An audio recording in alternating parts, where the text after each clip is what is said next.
Greetings, humans. You have entered the Command Zone, your destination for all aspects of Elder Dragon Highlander. Enjoy your stay. What's up, everybody? You are watching / listening to the Command Zone podcast. Today on the show, it's Jimmy Wong, joined by Craig Blanchett, Mr. Infect, and we're going to talk about the Brothers War multicolored commanders. There are 12 of them in total. And then we're not actually talking about the Meld commanders today. We're going to talk about them on the next episodes. And then the Transformers cards that are also a part of this set. A lot of new commander potential. We're just going to focus on the multicolored commanders, both from the precons and in the main set.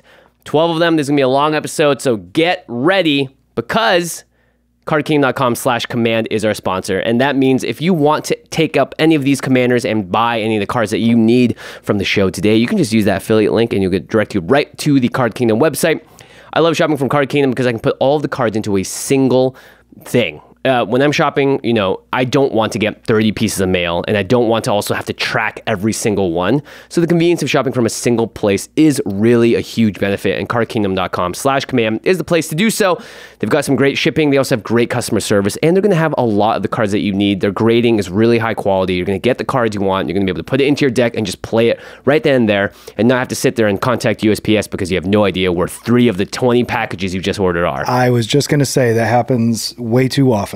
Yeah, and of course, you know, with great customer service means that if you don't get something, you can also contact them, and them being an established LGS and the company and the brand, they're going to take care of you. So cardkingdom.com/command, and you're supporting the show, most importantly, when you do so and getting the cards you need.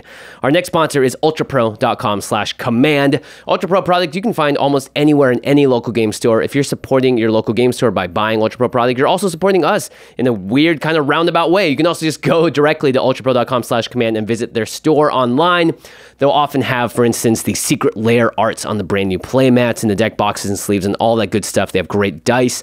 We use their dice on game nights because they're really clear and easy to read on camera. That means they're also going to be really easy to read on your battlefield. So check it out, ultrapro.com/command. Finally, last way to support the show is directly at patreon.com/commandzone. We do tons of things for our patrons. Craig and I have both played games on Spell Table with our patrons. Have you had fun playing those games, Craig? They're so much fun. Our fans are great. Honestly, the games are always fantastic. We have a great following. Yeah, and it's awesome too because it just feels like everyone's on the same page already. The Rule Zero conversation doesn't even need to really happen because we're all fans of the same show. Our show. I guess I'm fans of myself in this case. But we also do tons of different things for our patrons, including access to our Discord at the lowest level, all the way up to exclusive content, obviously the Spell Table games we just talked about, and more. You can find out more at patreon.com/commandzone. We also shout out one lucky patron every episode, and this episode is dedicated to David Petraka. David, you rock. Okay, we're going to go alphabetically through the multicolored commanders from the Brothers War. There are a lot of really interesting and powerful commanders. Typically, when we do these set reviews, there's like 3 to 4 just like, okay, duds. I think every single commander that we're going to talk about today is a potential to be a very strong commander, and maybe one that interests you. So let's kick things off. Craig, I almost called you Greg. It's all good. Call me whatever you want, Jimmy. Can you tell me about Ashnud, the Uncaring? Ashnod the Uncaring, 2 and Grixis for a 1/4 legendary creature human artificer. She has Death Touch, and whenever you activate an ability of an artifact or creature that isn't a mana ability, if 1 or more permanents were sacrificed to activate it, you may copy that ability. You may choose new targets for the copy. It's a bit of a word salad. Yeah, we're going to get a few word salads today on the show. Yes, we are. But this one's pretty simple. So it's a 5-mana commander, and you activate an ability of an artifact or a creature if it's not a mana ability. So you can't, for instance, use a creature that taps for mana. You can't double that up. You can't use their altar, which sucks. As long as you use a sacrifice. Yeah, exactly. Like if you had Ashnod's altar, which is, you know, Ashnod the Uncaring's altar. So as long as you're sacrificing a permanent to activate that ability, you got to double it up. And that's actually really powerful. So an example that we like to use is blood tokens. So Craig, you want to tell us what a blood token does? Yeah, honestly, I didn't think about this one until I saw it. Very good idea. Blood token is an artifact token that reads 1 and tap it, discard a card. Sacrifice this artifact, draw a card. All right. So this is an artifact that Ashnod is looking at. You're sacrificing something to activate it. Basically turns your blood tokens into Thrill of Possibilities, which is, you discard a card to draw 2 cards because you're going to double up that ability. It's pretty good. That's incredible. So a lot of cards actually make blood tokens in these colors. Ooh. So Anya, Maid of Dishonor is one. It's a 4 mana. Whenever Anya enters the battlefield under your control, you create a blood token. And then you can also use Anya to pay 2 mana to sacrifice another creature or a blood token, and then each opponent loses 2 life and you gain 2 life. So Anya kind of has it all. It gives you a blood token that will double up with Ashnod, but you can also sacrifice a blood token or a creature with Anya, and then you're going to actually drain each opponent for 4 life. And you gain 2 life, or 4 life as well. It's pretty good. That's very good. Blood Fountain. Have you played this card yet, Craig? Blood Fountain, I have not played this, but I like how they're making more commons and uncommons that are playable. Blood Fountain is a black for an artifact. Whenever Blood Fountain enters the battlefield, create a blood token, and then 3 and a black and tap it, sacrifice Blood Fountain, return up to 2 target creature cards from your graveyard to your hand. Okay, so how many creature cards are you going to get if Ashnod's out? You're going to get 4 for 4 mana. That's pretty good. Yeah, that's actually really good if you're in that kind of deck that's dumping stuff into the graveyard. Well, and which you are. I mean, you're going to be sacrificing a lot of things, and a lot of these payoffs are sacrifice, you know, so you're going to be dumping a lot of these payoffs into your graveyard, and this is definitely a great way to get them back. Yeah, it's a good point. You're already discarding cards with the blood, with the blood tokens. Yep. Maybe you're using an Anya or a sacrifice effect like Ashnod's Altar to get stuff into the graveyard, and then Blood Fountain's just going to really pay you off late game when you have Ashnod out. It's important to note, if you don't have Ashnod out, these cards are still playable. They're still good, just Ashnod doubles it up, so it makes it even better. And the nice thing about Blood Fountain is it stays out there until you need it. Yeah, exactly. And no one in their right mind is going to go, I need to get rid of that thing until maybe it's too late. Right. Nice thing is you can do it at instant speed too, so as long as you have that 4 mana up, you can protect it. Yeah. Another thing that you can do is get a clue, and clues now, instead of drawing you 1 card, draw you 2 cards. Yay. So lots of, again, things in these colors will allow you to make clues. Eloise Nephalia Sleuth is a 5 mana human rogue 4/4. Whenever another creature you control dies, investigate. So it means you get a clue. And then whenever you sacrifice a token, you surveil 1. And then you're also going to get clues that you can then sacrifice to draw 2 cards. Pretty good stuff. And then there's a card called Hard Evidence, which is just a 1 mana sorcery. You make a 0/3 blue crab creature token. By the way, it's great sacrifice fodder. And then you investigate. I think this is one of the best cards that I saw in the outline because, like you said, it's 1 mana. You get 2 things. You can sacrifice one of them, and the second sacrifices itself. So yeah, very good. Yep. And then you have these classic cards, Mishra and Urza's Bauble. Very flavorful, by the way, in this set. But these are basically artifacts that cost 0 to cast, and then when you tap and sacrifice them, you either look at a card at random in another player's hand, and then you draw a card at the beginning of the next upkeep, or you look at the top card of another player's library, and you can target yourself in that case, and then you draw a card at the beginning of the next upkeep. So but for 0 mana too. I mean, they're definitely comparable because you get an effect, but draw 2 cards. Granted, you don't draw them immediately. You draw them at the beginning of the next turn's upkeep, but it makes it almost like an Ancestral Recall. Like yeah, 0 mana, draw 2 as opposed to 1 mana, draw 3. Right? I mean, it's an interesting comparison, I think. Yeah, there's a lot of value to be had there. And then there's cards like Root Water Diver, which is just this 1 mana merfolk where you tap and sacrifice it to return an artifact from your graveyard to your hand, and you get to get that twice. So you get 2 artifacts for 0 or 1 mana. Seems pretty good. I love this next one. Yeah, read the cards. Snake Basket. It's 4 for an artifact. It's old, from 6th edition, and I think might be from an earlier set. Earlier set. But pay X, sacrifice Snake Basket, put X 1/1 green Cobra creature tokens into play. Play this ability only anytime you can play a sorcery. But I love how you get 2 X tokens. Yeah, so you pay this for 4, and then if you X is equal to 5, you get 10 Cobra Kai creatures. Very nice. Seems pretty sick. And Josh isn't here, but you could also do this. Ashnod also gives you double triggers on Mindslaver. So you have Spicy. Imagine, you have a Root Water Diver and a Mindslaver out. You Mindslaver someone either twice or you Mindslaver 2 different players.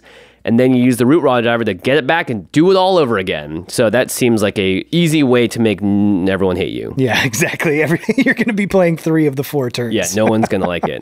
Let's talk about some sacrifice outlets here. So obviously you have, your classic altars to sacrifice your creatures, but you also want to find ways to sacrifice artifacts because now we have all these clues and blood tokens running around. So Craig, what are some examples here?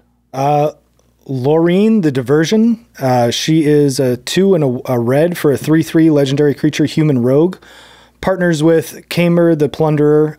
She has first strike and 2, sacrifice an artifact or creature, goad target creature. Nice. So yeah, being able to goad things for 2 and sacrificing one of your other clues or something like that. You're goading 2 things now. You're goading two things. Yep, with Ashnod out. And I've seen goad really turn the tide on games, especially if somebody has a huge beater or an Eldrazi with Annihilator, just things can get out of hand. Yeah, there's also Goblin Engineer, which is great for fetching some of your cards like Urza's Bauble or whatever. Goblin Engineer was such a good include in this. Yeah, the fact that you can use the baubles over and over again, and very, very cool. Yeah, you can probably get into some interesting loops here and take like those classic 30-minute turns, not 30 minutes, hopefully more like 5, to just get stuff back, recycle it, use the Goblin Engineer, get something back, just keep drawing cards. Once Ashnod is out, all of these cards really just get super powered. Yeah. Oni Cult Anvil is a card that's reprinted in the Mishra, I think, deck. That's pretty good. And then here's the spicy one, Baron Master Wizard.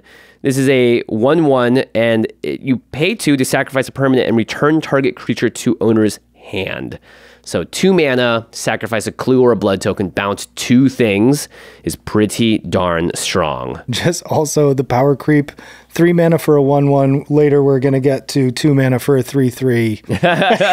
Yeah, you're not using Baron to swing in anytime soon. Yeah. But if you want to win with this deck, it's pretty simple. There are a few cards like Disciple of the Vault, Marionette Master, and Mayhem Devil, which all care about you sacrificing things or putting artifacts into the graveyard from the battlefield, and then people lose life as a result. Yep. So seems like it's pretty strong. Ashnod the Uncaring does not care about you or whether or not you want to take a turn because you just got Mindslaver twice.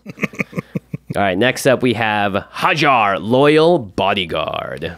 Hajar is a 3/3 for a red and a green, legendary creature, human soldier. Sacrifice Hajar, Loyal Bodyguard. Legendary creatures you control get +1/+0 and gain indestructible until end of turn. All right. I love it. Yeah, red-green legendary matters. I think this is better in the 99, probably of a lot of decks. But if we are going to talk about this as a commander, well, there's actually been a lot of sweet cards that have been printed recently that help this out. So Bard class is from from Adventures in the Forgotten Realm. Yep. And it says legendary creatures you control enter the battlefield with an additional +1/+1 counter on them.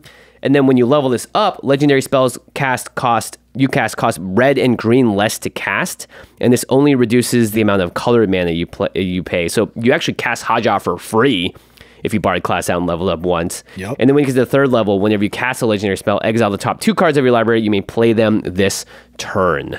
So obviously lands and all that stuff get a lot of effect out of that. Have you played Reki, the History of Kamigawa recently, Craig? I do. I played in my Corvold deck. A lot of legendaries in there. Yep. Yeah, so Reki says whenever you play a legendary spell, draw a card, which is pretty good. And then there's actually a new one from the Viking set. Kolvari, God... Yeah, there you go, Kaldheim. Kolvari, God of Kinship, which has on the back of it just a 1 and a green mana rock that taps for legendary creatures and spells, I think. I even like Kolvari for this because even her ability, the 1 and a green to tap it, you get to look for 6 cards, dig for 6 and get legendaries out of them. So I think you're basically choosing card advantage or ramp, which... Yeah. Are the two good choices. Yeah, both sides of Kolvari is great. It's either that or the Ringheart Crest. Rada, Heir to Keld, built a deck around this once for game nights, is great. It's a legendary creature that also can just tap to add a green, and then whenever Rada attacks, you also just add red. It's a little tough to use that mana in combat, but Rada is just, again, a legendary spell, will matter in this deck. And when you have cards like Reiki or whatever, you're going to be drawing even more cards off of that. Yep. I really like Rhythm of the Wild because this says creature spells you control can't be countered, and then non-token creatures you control have Riot, so you can give them haste or a +1/+1 counter. This deck seems like it's very much a creature-based deck, so obviously people are going to want to counter your sweet legendary spells. Rhythm of the Wild makes it so they cannot do that. I do like that aspect of it, but I do also like Urbrask as an alternate to this. Oh yeah, Urbrask, the one that gives haste, right? The one that gives haste, exactly, and takes away haste from everybody else. And doesn't it make their creatures enter the battlefield tapped? So it just does take away haste, I guess. Yeah, but it just makes your commander just so much better. Yeah, definitely. Because this is definitely just a swing at their face type of deck. You're going to want to put in like Toski, Bearer of Secrets, and then you have Black Blade Reforged, Hero's Podium. These are just like your classic, I'm going to get in for damage, I'm going to get some benefit out of it. Yep. And then legendary creatures just to attack and kill them. We got a few of those in these colors. Atali, Primal Storm is a legendary dinosaur. Xenagos, God of Revels, is just a legendary kind of a jerk. Alana and Elena. Right. So Neheb the Eternal, All of these cards are very powerful. The Eldrazi as well are legendary. So, and it's nice because Hajar, again, can sacrifice himself to give your creatures indestructible.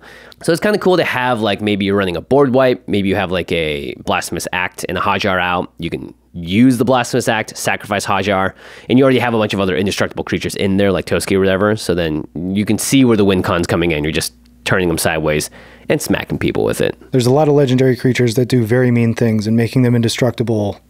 Yeah, pretty good. Yeah. And then you have these legendary sorceries from, I think, original Dominaria. Kamal's Druidic Vow, Jai's Emulating Inferno. They can only be cast if you control a legendary creature or a planeswalker. So this is just, again, a great way for you to get in these sweet spells, and you can read them later, but they both do things that care about legendary creatures or just deal a ton of damage. Yeah, especially with 2 mana to get your commander out. In the 99, though, I think Hajar can fit into a lot of decks as long as you're kind of legendary heavy.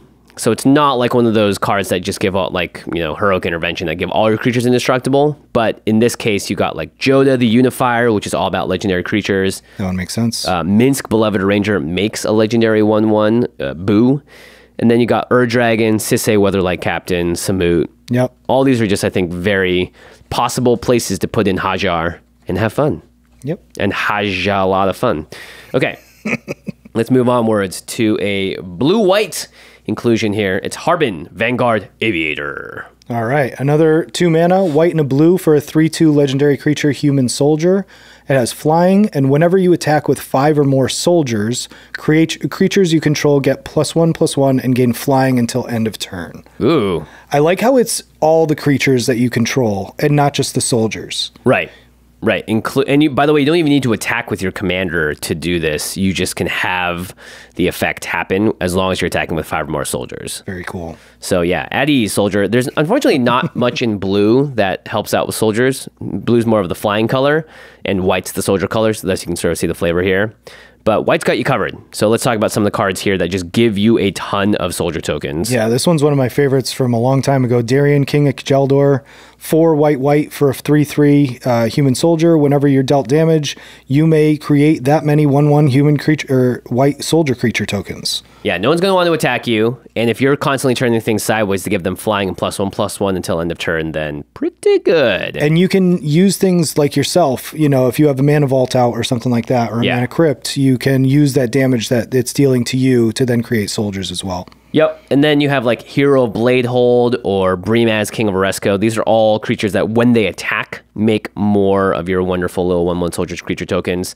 That enter tapped and attacking, does that, because you're attacking with them, because they enter tapped and attacking, does that count towards that? I don't think so. I think you have to, I think, attack with 5 and then, because I think you can stack the triggers, because when you attack with 5, the trigger goes on the stack. Yep. So does the Hero Blade Holds. So then you can say, all right, we're going to put these creatures in first, and then they're all going to see the +1/+1 and gain flying. Dope. Which is pretty cool. That is. Horn of Valhalla has a sorcery adventure side. They can make X 1/1 white soldier creature tokens. Same with Nomad's Assembly. It's similar, and Call the Copper Code's very similar there. Yep. And then there's also like Adeline, Resplendent Cathar, which is just an incredible card. We've seen this do a lot of work. Actually, it did a lot of work on our Game Nights Live episode.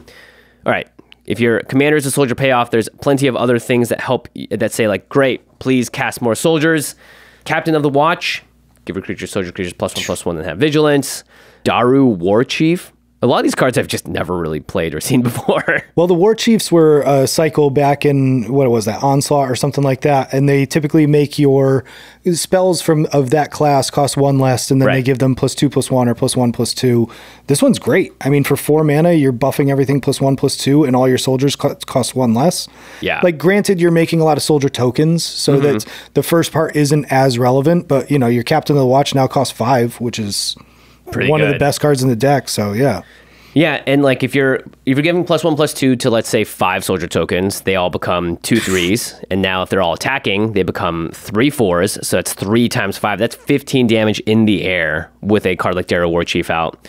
You can also use Ballyrush Banneret. That also makes your soldier spells cost 1 less to cast. And then Catapult Master. I've always wanted to play this in the deck. It is a creature that says tap 5 untapped soldiers you control, exile target creature. Pretty good. I could see you using that to devastating effect. Yeah. You end step it, untap, do it again. Yep. And maybe you have enough soldiers that time. You do it multiple times a turn. Rough. And of course, a lot of creatures are soldiers in Magic's history. You can get a full army pretty quickly here. So Esper Sentinel. Needed to get better, right? Need to get better. Look, it's a soldier. For some reason, it's like an artifact creature, human soldier. I don't know why it has to be an artifact as well on top of everything else. And then you also have like Keeper of the Accord, Ranger Captain of Eos. Lots of different ways to get a bunch of soldiers out there. I think if this deck wants to win, you still kind of do the white-blue thing where you put people into a stack C position, because you will have a very basic strategy. And if you get disrupted, like with the board wipe, you're going to be set pretty far back. But you could also run that blue for counters too. Yeah, but who does that, Craig? Yeah, you can run the blue for counters, obviously, but otherwise you've got tons of options in white-blue, like Thalia, both the Thalias, and then, slow them down. They're one turn behind. You've just hit them for 15. You're going to swing again and hit them again. Maybe you play a Time Warp in there because you got blue. You probably need it. You need all the help you can get in a soldier deck. Extra turns are definitely not bad. Yeah. The favorable winds is a kind of cool idea. Yeah, so if you don't have any other reason to play blue, you're going to want to use it for some of the things that care about flyers, because favorable winds gives your creatures with flying +1/+1. All of a sudden, your 2/2s that are flying now are now 3/3s or whatever. And then you also have these like winged words. It costs 1 less if you have a creature with flying, so it's just 2 mana, draw 2. And then you have these like commanders that have been around for a while, but are all about flying and attacking. So Kanji the Sky Warden, Inyaz the Gale Force are both versions of this that work really well. And then you have Intangible Virtue to give your tokens +1/+1 and Vigilance. So now you don't even need to tap them. And they're flying, and they're +1/+1 from this, +1/+1 from the ability from your commander. And Vigilance. And Vigi. Eat your Vigis, everyone. All right, Harbin, Vanguard, Aviator, and Hajar Loyal Bodyguard are kind of not so exciting, but this next one is real exciting. It's Mishra, Eminent One. So Mishra, Eminent One, 2 and Grixis again for a 5/4. Legendary creature, Human Artificer. At the beginning of combat on your turn, create a token that's a copy of target non-creature artifact you control, except its name is Mishra's War Form, and it's a 4/4 construct artifact creature, in addition to its other types. It gains haste until end of turn. Sacrifice it at the beginning of the next end step. All right. So, are you all digesting all that text? Because I still am. Okay, so at the beginning of combat on your turn, any combat, if you have multiple combats, you can do this multiple times, you're going to create a token that's a copy of a non-creature artifact. So it can't be a creature already. And then it turns into a creature that is also a 4/4. It's got haste. So if you want to use an activated ability, you could use that. If you're just swinging with it, you could do that too. And then it goes away at the next end step. Well, this actually reminds us a lot of Obeka, Brute Chronologist, because that deck is all about ending the turn when you have these at the beginning of the next end step triggers on the stack, so you actually keep what you're creating off of it. Also notably, Mishra changes the name of the artifact you're creating into Mishra's War Form, which is pretty cool. So Obeka says, tap it, the player whose turn it is may end the turn, and so if you go to your end step and it's like, cool, I have this now, this 4/4 thing, it's going to go away because I have to sacrifice it. Actually, you can tap Obeka or a card like Sundial of the Infinite to end the turn, exile all the abilities off the stack, and then blammo, you keep it forever. So there's obviously lots of cool things you can do here. Mishra, for instance, can copy a Wishclaw Talisman, which is going to now create a creature version of it, and then you can tap it to remove a wish counter, and you can get a sweet, card out of your deck, and then you give it to an opponent. And then actually that creature does get sacrificed at the beginning of the next end step, so they don't get to keep it. So if you're not planning on ending the turn, that's pretty cool. That is very cool, because I'm thinking like, yeah, but then they get the Wishclaw Talisman. Yeah, but then it goes away because it says sacrifice at the beginning of the next end step. Love it. So obviously if you want to keep this stuff around, you have 2 of the cards to do so already. But I don't think you want to build the deck around that, because it's a lot to just hope you're going to get one of those 2 cards. I think you just want to have really cool artifacts that when they enter the battlefield or they go away, they do something, because you're going to get both those triggers off of Mishra's ability. Yeah, speaking of which, Spine of Ishsaw, like, what a classic. 7 mana for an artifact. When Spine of Ishsaw enters the battlefield, destroy target permanent. Woo! When Spine of Ishsaw is put into the graveyard from the battlefield, return Spine of Ishsaw to its owner's hand. Pretty good. Wow. Ichor Wellspring 2, when it enters the battlefield or is put into the graveyard, you draw a card. So if that's the best thing you have out there, you go to combat, make a 4/4 Ichor Wellspring, maybe swing at someone with it. You're going to draw a card when it comes in, and when it goes away, you draw another card. Same thing goes for Mycosynth Wellspring. Idol of Oblivion is actually really cool because it says tap, draw a card, activate only if you created a token this turn. It creates a token with Mishra, And so you get to actually play the idol. Mishra copies it, sees a token, tap both of them, draw 2 cards. That's cool. Pretty good. And then there's one of my favorite cards, Weatherlight Completed. Of course. Obviously. So for 2 mana, you can play a legendary artifact vehicle. It's a 5/5 with flying. As long as Weatherlight Completed has 4 or more Phyresis counters on it, it's a Phyrexian creature in addition to its other types. Whenever a creature you control dies, put a Phyresis counter on Weatherlight Completed, then draw a card if it has more than 7 Phyresis counters on it. 7 or more, yeah. If it doesn't, scry 1. All right, so the cool thing here is that because Mishra changes the name of the card, it gets around the legendary rule. Because Weatherlight Completed is not a creature, it's just an artifact vehicle that needs all these Phyresis or Phyresis counters on it to become a creature. So what you get to do is you get to have it on the battlefield. Mishra looks at it, goes like, I'm going to make a Mishra's Warform version of it. Doesn't have the same name. Haha! And then you just get one of those on the battlefield. So you have a flying 4/4. Yeah, you have a flying 4/4. So what will happen is that your Weatherlight Completed 4/4, that's now called Mishra's Warform, will die, and it'll give you the value on the original Weatherlight Completed. Another big combo is Gonti's Ether Heart. It's a 6-mana artifact. When it or another artifact enters the battlefield under your control, you get 2 energy. Haven't seen energy in a while. And then you can pay 8 energy to exile Gonti's Ether Heart to take an extra turn after this one. So you have this 6-mana card out. Mishra copies it. One, you're going to get the 2 energy from this one, and then the next one's going to enter, you get another 2 energy. That's 4 energy right there. If you play one more artifact that turn, both the Gonti's Ether Hearts, well, one of them's going to be called Mishra's Warform, will see that you get 4 more energy. Extra turn. Get an extra turn, and you don't have to get rid of your original Aether Heart. Yeah, all you have to do is play one artifact a turn after you copy this, and you can just keep taking additional turns over and over and over again. That's nuts. Yeah. Now, some of these combos, some of these ones coming up are they're intense. Well, they're all intense. you just took a bunch of free turns with Gonti's Ether Heart. Yeah, so there's definitely infinite combos with Mishra if you couldn't figure it out already. A card that really makes it all happen is Cursed Mirror. So good. So it's 2 and a red for an artifact. When it enters the battlefield, you can have it become a copy of any creature on the battlefield, except it has haste. So it's not a creature. It's an artifact that becomes a creature when it enters the battlefield. So Mishra goes, cool, I'm going to copy the Cursed Mirror. And then comes down and it's like, you have a Combat Celebrant now? Well, I'm going to become a copy of the Combat Celebrant. And I'm going to exert myself, and I'm going to take another attack step after this.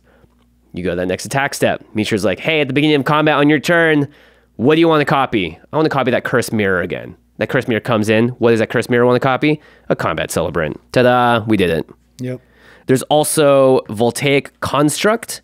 So this is a 4-mana card that says 2 mana untap target artifact creature. Now, typically your mana rocks aren't artifact creatures, but if you have a mana rock that creates more than 2 mana, so let's say you have a Gilded Lotus. How much does that tap for, Craig? 5 or 3.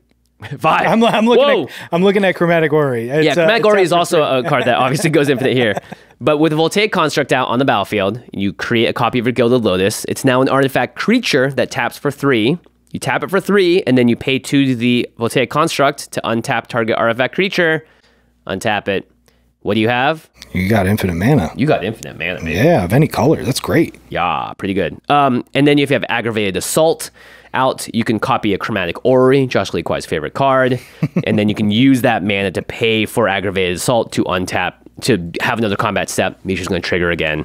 So obviously, as you can tell, there's lots of ways to go infinite. Let us know if you find any other fun ways to go infinite. Yeah, I'm definitely interested to see all the wonky ways, because even some of these ones in the outline, I was like, does that work? Oh, it works. It would better work. I spent a lot of time researching it. So Mishra Eminent 1 is eminently kind of busted with a lot of different things you can do with it. Yeah. So pretty fun stuff. If you guys watch Game Nights live, we're going to hopefully have that episode up on the channel at some point from Magic 30. You'll watch how Gavin pilots this deck. And yeah, there's a lot of really powerful things you can do here. Okay, let's move on to, wait, Mishra again. What? Yeah, that's right. So Mishra has 2 cards in the set. This is his main set appearance. So the other one was from the pre-con. So this is Mishra, Tamer of Makfawa. It's 3 and a red and a black for a 4/4 legendary creature, Human Artificer. It says permanents you control have ward, sacrifice a permanent. Yikes. Each artifact card in your graveyard has unearth 1 black red. Okay. I think this first ability is worth playing this card. I don't even think it needed the second ability. It's like having ward sacrifice a permanent that'll really make people think, unless they're playing a token deck. Yeah, or they have like clues or other random things running around or treasures, because you don't want to sacrifice a land or something just to target a creature or any permanent that your opponent controls, by the way. Yeah. And having unearth for every single artifact card in your graveyard for 1 a black and a red, it's pretty good. So unearth is return the card from your graveyard to the battlefield. It gains haste, and you exile at the beginning of the next end step, or if it would leave the battlefield, and you can only do it as a sorcery. But unearthing for 3 mana means you're gonna get mana value out of pretty much anything that is an artifact that costs more than 3. Right. So again, Chromatic Orrery is something that comes out now tap for 5. So you're paying 3 mana to get a little mana bonus. We just talked about Spine of Ishsaw. This seems really good in this case. One of my favorite cards, Bolas's Citadel. Yeah, if you need to go off that turn, someone blew up your Bolas's Citadel, well, check it out. You can unearth it for 3 mana and just keep doing your thing. And then what if you have a card like Phyrexian Triniform? Yikes. Yup. What about Coveted Jewel? I would never play this card, but I would in this deck. It's 6 mana for an artifact. When it enters the battlefield, you draw 3 cards, and then you can tap it to add 3 mana of any one color. So you basically get this for free. And then, of course, it says whenever 1 or more creatures an opponent controls attacks you and they're not blocked, then they draw 3 cards and gain control of Coveted Jewel. But however, the Coveted Jewel is not going to be sticking around long enough. So 3 mana, draw 3 cards that you just can tap for another 3 mana. So basically 0 mana, draw 3 cards. Pretty good. And then, Craig, this next card, we're going to mention it like 3 times in this episode. It is called Biotransference. Do you want to read it for the audience? Yeah, from Warhammer 40k, Biotransference, 2 black for an enchantment.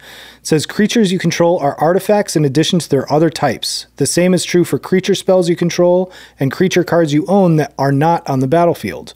Whenever you cast an artifact spell, you lose 1 life and create a 2/2 black Necron Warrior artifact creature token. Okay, so this gives you artifacts, but it also takes everything in your deck, all your creatures, and they become artifacts. So in the graveyard as well, notably. So if you're playing this Mishra deck and there's some creatures that you just can't be living without, and they're in the graveyard, and you have Biotransference out, now you can unearth them. And then, of course, the same end-step shenanigans apply here.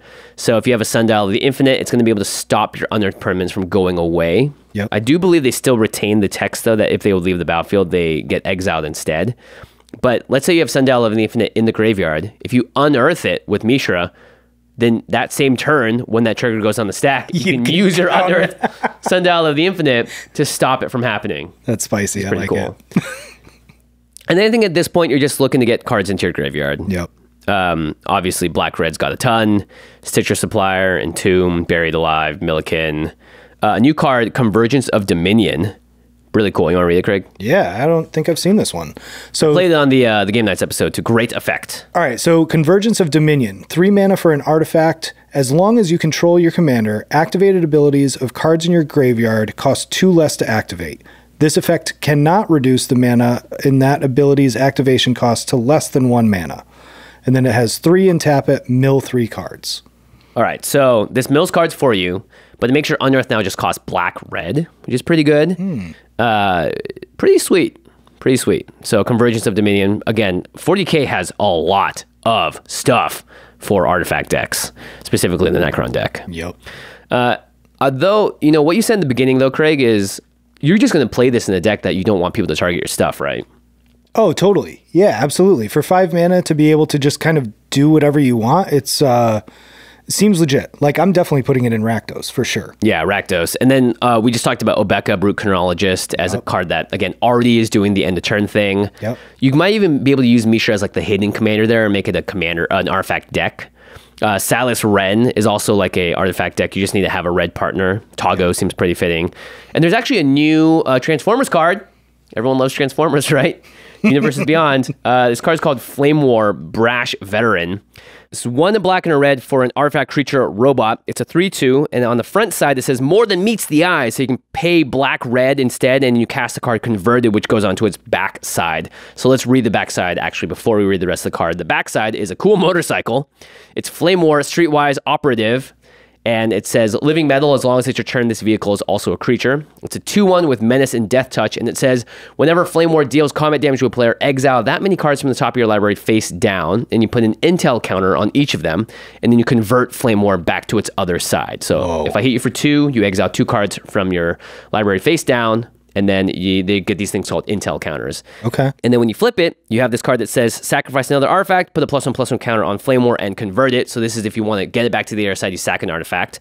And then it has this ability that says pay 1 mana, discard your hand, put all exiled cards you own with intel counters on them into your hand. So if you're able to buff up Flame War and exile like 4 or 5 cards, pretty cool, because then you just discard your hand, put those cards into your hand. But importantly, this has a artifact sacrifice outlet on the front and a way to discard cards. So Mishra seems really good here because you're going to want to have artifacts in the graveyard as well as ways to sacrifice them and get them into the graveyard. So they seem like they play really well together. Yep. Any type of madness strategy or like, you know, Voltron, if you got swords in there for the flip side to draw more cards. Yep. Seems very cool. Yeah. Menace and Death Touch too. And ain't nobody blocking that card. Fair point. Sure. Yep. And it's a vehicle, so it's a vehicle that's only a creature on your turn, and it turns off when it's other people's turns, so they can't even target it as a creature. Sweet. Yeah. Yep. So good job, or wrath it away. You're really changing the game here. All right. We have let's count it up. 1, 2, 3, 4, 5, 6, 7 more commanders to talk about. But we got to take a quick break because I need to blow my nose and take a drink of water. Craig, how are you doing? I'm feeling all right now. You feeling all right? Cool, because I'm dying over here, I think, slowly. Aren't we all, though? Aren't we all? All right, we're going to take a quick mid-roll break, and when we come back, 7 more amazing commanders, including the one that I play on the upcoming game nights for Brothers War. Find out what it is right after a message from our sponsors. I can't wait.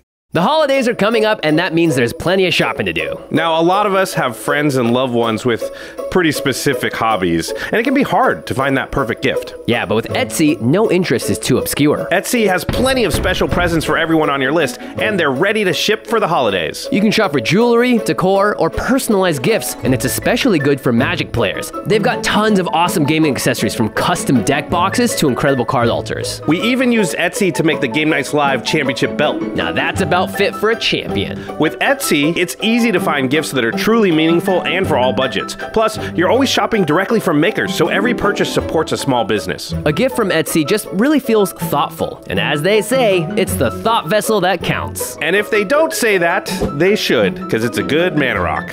New to Etsy, use code MERRY10, that's MERRY 10 at checkout for 10% off your first purchase. Again, that's code MERRY10. Maximum value of $50. Offer ends December 31st, 2022. See terms at etsy.com/terms. For gifts of all kinds, Etsy has it. Shop etsy.com. Well, hello there, friends. I'm Glunch the Bestower, everyone's favorite gift-giving flump. Ho-ho! The holidays are coming up, and for a bestower like me, that's the busy season. So many wonderful gifts to give. In fact, sometimes I get so caught up in being Glunch, I don't have time to prepare lunch. Oh no! That's why I plan ahead with Factor, the ready-to-eat meal service that preps, cooks, and delivers delicious dishes right to my enchanted grotto. Factor meals are ready in just 2 minutes, and they've got over 30 options each week, including nutritious, flump-friendly categories like vegan, calorie plus, or keto. Plus, it's much cheaper than dining out, so I can save my holiday treasure for my friends and opponents. So get Factor. It's way better than just eating peanut butter and jellyfish sandwiches all the time. Don't overthink it. Ho-ho! Head to go.factor75.com/command60 and use code command60 to get 60% off your first box. That's code command60 at go.factor75.com/command60 to get 60% off your first box. Don't worry, you're not seeing double. I'm Riku of Two Reflections, and this is my reflection. Ignore Mirror Boy, I'm Riku, and he's my reflection. We aren't having this argument again. Way to deflect, faker. Anyway, despite looking the same, we're very different, which makes buying presents for each other difficult. But if you're looking for something for your other half, today you can save big on a gift they'll use every day. RAYCON wireless earbuds. Right now, you can shop early, skip the stress, and snag some of the best deals of the season on something everyone will love. Premium audio products from RAYCON. With seamless Bluetooth pairing, a built-in mic, and a noise-isolating fit, RAYCONs are perfect for anyone. Their everyday earbuds come with 3 sound profiles, so you can get the perfect bass for your tastes. RAYCON's audio quality is amazing, but they start at half the price of other premium brands, so you'll want to buy a pair and a spare. Hey, stop copying me! You copied me! No, you're the faker. I'm the real one. You're fake.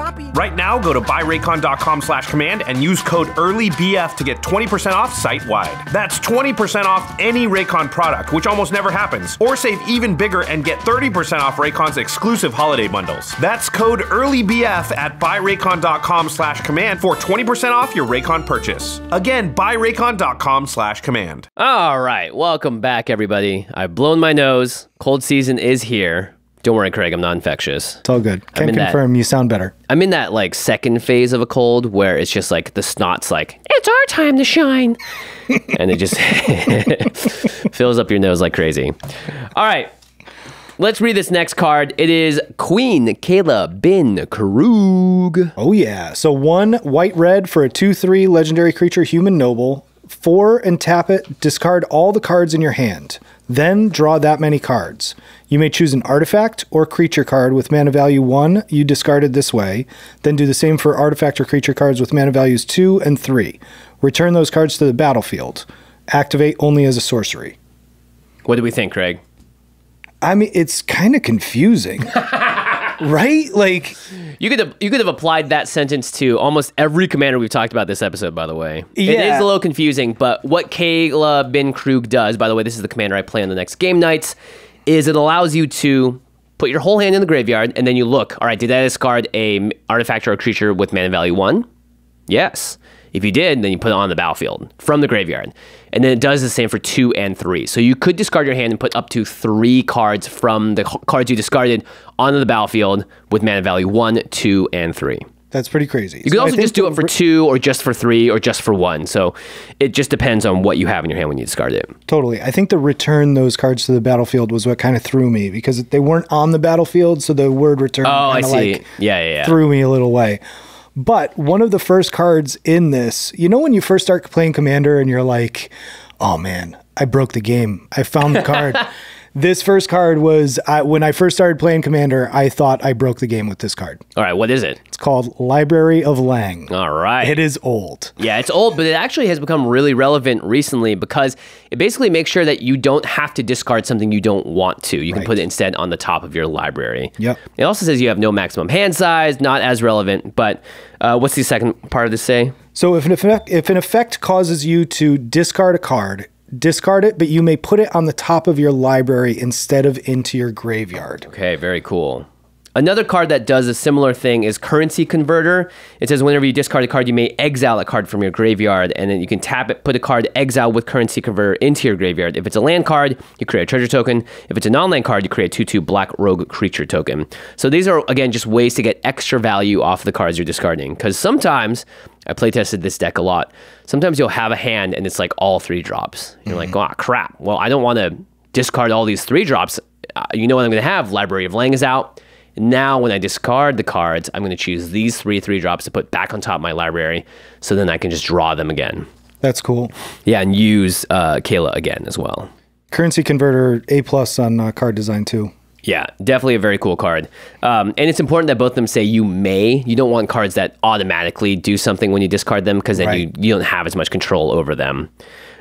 So I played this deck a lot, I play tested it a lot, and I learned a couple of really important things, which is, one, I want to use Queen Kayla's ability multiple times. I think it'd be so sweet to activate her, do it again, activate her, right? But the problem is that Kayla's ability costs 4 to do, and you can only do it as a sorcery. So you don't really get to do that like end step, I'm going to do this and then do it again when I untap. In fact, typically using Kayla's ability twice a turn, if you were able to untap her, that would cost you 8 mana.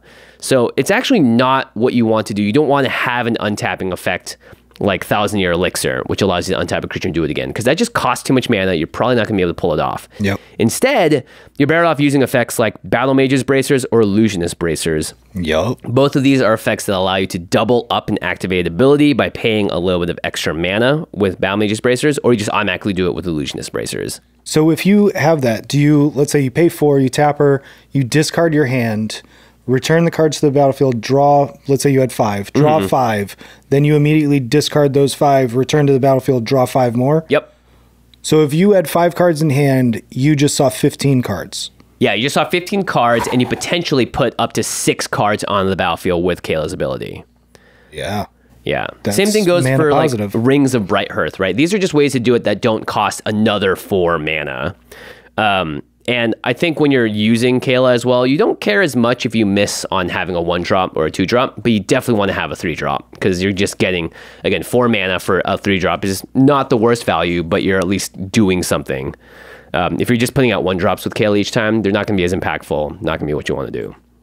Another way to use Kayla's ability more times is by using cards like Heartstone and Zerda the Dawnwaker. Yep. Zerda is really good. It says abilities you activate that aren't mana abilities cost 2 less to activate, and it obviously can't reduce it to less than 1 mana. So that's making Kayla's ability cost 2. It's basically training grounds in this deck. Yep. Heartstone reduces it by 1, but this is a universal effect, so everyone's activated abilities on creatures cost less to cast. Or cost less to use. Which typically isn't like a big thing these days. And, not that many creatures on the battlefield have activated abilities. So it's not as universal as some other cards. The cool thing about Heartstone and Zerda is that they're both 3-drops and they're artifact or a creature. So you can actually use Kayla's ability to put them on the battlefield. Totally. To just do it again next turn or whatever. And then the big thing too is that a really easy way that this deck sort of falters is that by the time you want to activate Kayla, you've actually dumped half your hand on the table. You only have like 2 cards left in your hand. Yep. So you're paying 4 to discard 2 and draw 2. That's not where you want to be. So I think a really big thing that you have to do is just make sure that you have a full grip as often as possible. So Wheel of Misfortune, Wheel of Fortune, both effects that allow you to wheel your hand and draw more. Magus of the Wheel is a creature that does it. By the way, Magus you can put onto the battlefield with Kayla. Mm-hmm. And this deck desperately wants cards like Land Tax.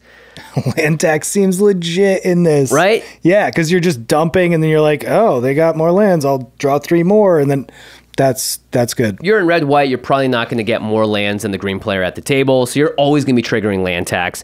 And you're going to draw an extra 3 cards a turn, basically. And that's great because when you use Kayla to discard all those cards, you're going to draw even more as a result. And then I think you want to have a lot of cards that when they enter the battlefield, they replace itself. So the worst thing you can do, and again, because I playtested this over and over again, is you're like, all right, cool, going to activate Kayla. Oh, shoot, I only have 2 cards in my hand. That's a bummer. So you want to have a cards like Sky Scanner, when it enters the battlefield, it draws a card, or Ichor Wellspring, or Imperial Recruiter.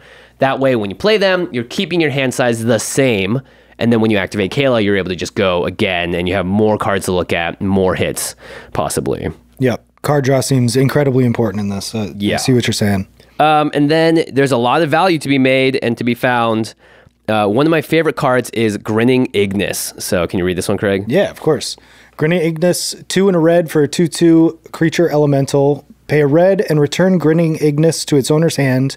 Add 2 colorless and a red to your mana pool. Activate only as a sorcery. So normally you would play this, wait a turn, pay 1, add 3 mana. Cool, you kind of have a ritual. With Queen Kayla, you can dump this on the battlefield for free, pay a red, bounce it back, get 3 mana, and then next turn, you have a 3-drop in your hand. Every single turn, this nets you mana when you use Kayla. Yeah. And that's like just so very cool. I think that's definitely the key there. Yeah, this actually might be sneakily one of the best cards in the deck. Yeah, totally. Idol of Endurance is really good because you can use it to basically exile all of the 3-drop creatures in your graveyard. And once you've discarded a bunch, if you have a glut of 3-drops in your hand and some of them have to go, then Idol of Endurance is a great artifact that brings them back. And then you also have cards like Teshar, Ancestors Impossible, that allows you to bring back a creature card with mana value 3 or less from your graveyard to the battlefield whenever you cast a historic spell. And this card is great because you got tons of artifacts that all count as historic spells. Yep. Now, if you want to win the game, fancy that, Spinning your wheels a bunch with Kayla is a great way for everyone to look at you and go, we need to murder you right now. But fortunately, you have cards that, very specifically, right, the text you were confused about, Craig, is actually really relevant because it says, return those cards to the battlefield, basically from the graveyard. Right. So those are cards leaving your graveyard. Oh. So a card like Desecrated Tomb. Totally. Whenever one more creature cards leave your graveyard, you create a 1/1 black bat token with flying. Yep. No, Batman. You're going to have a lot of creature cards exiting the graveyard as a result. And then you also have like Osgir the Reconstructor, which is insane. Let's say 2 Desecrated Tombs. Oh, man. Yeah. Osgir goes nuts. Yeah, Osgir's legit. You can also kind of do the artifact Ping 'em down. So you have Ingenious Artillerist or Reckless Fireweaver. Both of these are cards that hurt your enemies every time artifacts enter the battlefield, which is pretty good. Ugh, deafening silence, man. I know. So this last category is what about being mean. Yeah, so everything I've described above is the way I built the deck, which is like, cool, spinning my wheels, doing fun stuff, maybe kill you with some bats.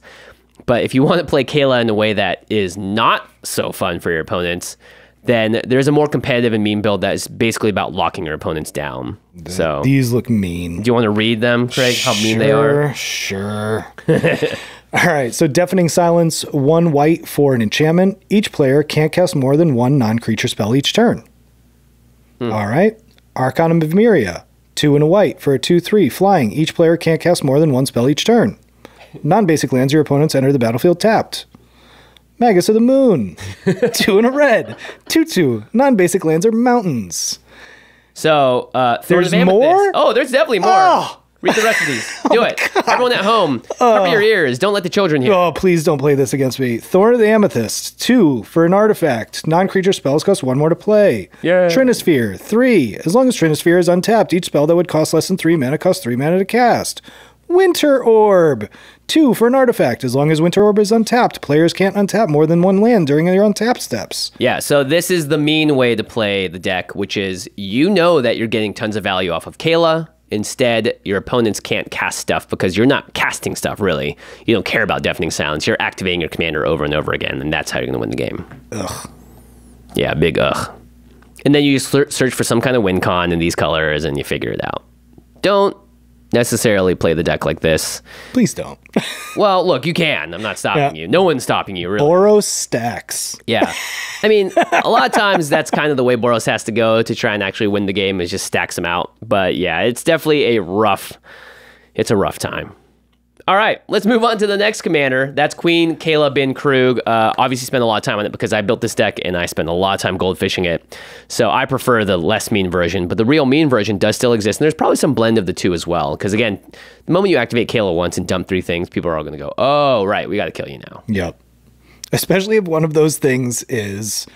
Magus of the Moon. A Magus of the Moon. Well, then they can't because all their non-bases are mountains. True, especially if they're me playing a 3-color deck. Glory to the mountains. All right, Craig, let's read up the next commander. All right, so next commander is Tawnos, the Toy Maker. Oh. Just in time for Christmas. 3 a blue and a green for a 3/5 legendary creature, Human Artificer. Whenever you cast a beast or bird creature spell, you may copy it, except the copy is an artifact in addition to its other types. Okay. Cool. Yeah, very cool.